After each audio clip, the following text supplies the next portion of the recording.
Tinggi lagi Fatih, tinggi lagi. Tinggi lagi. Buka.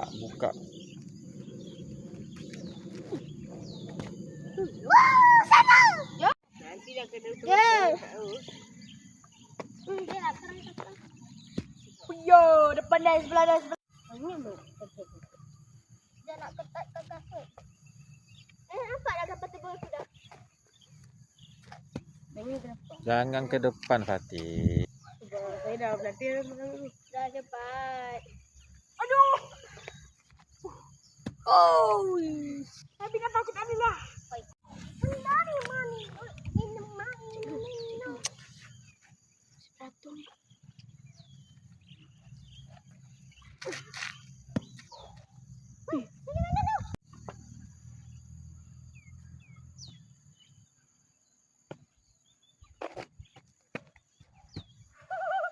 Gigi.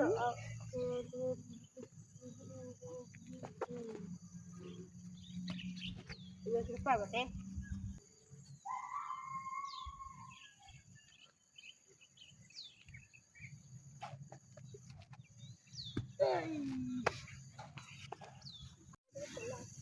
Thank you bro.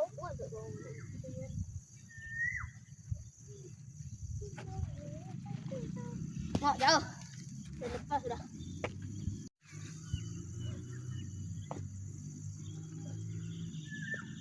Ego lepas ego.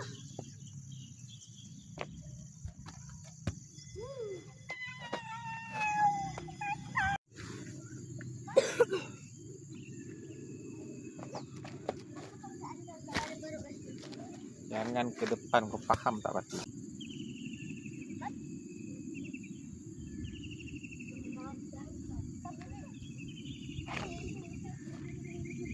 Ayo. Tapi dong. Ego tapi ego.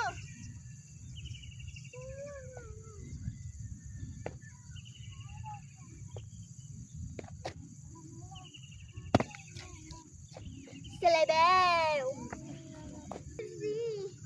Mana? Mati. Kami dah tahu bulan panen masa saya. Panen masa saya bertahan saya.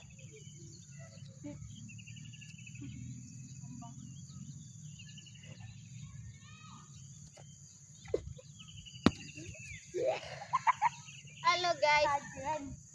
Tutup. Depan sih.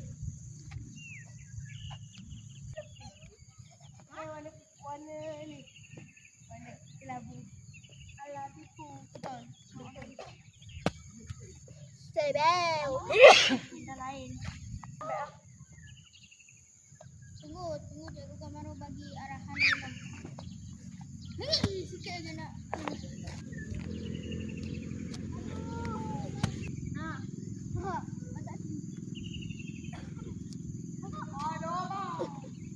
Nasib baik tak kena cikgu. Ada meletup. Tidak. Sekejap dulu.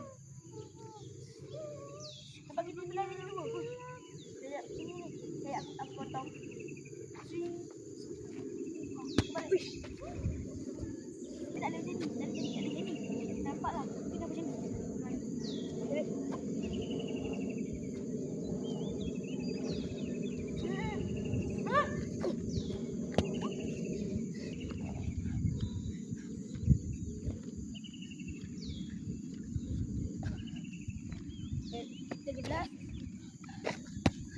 Hahaha, kena gak belakang aku. Itu tak kalah bro. Sama dia bro.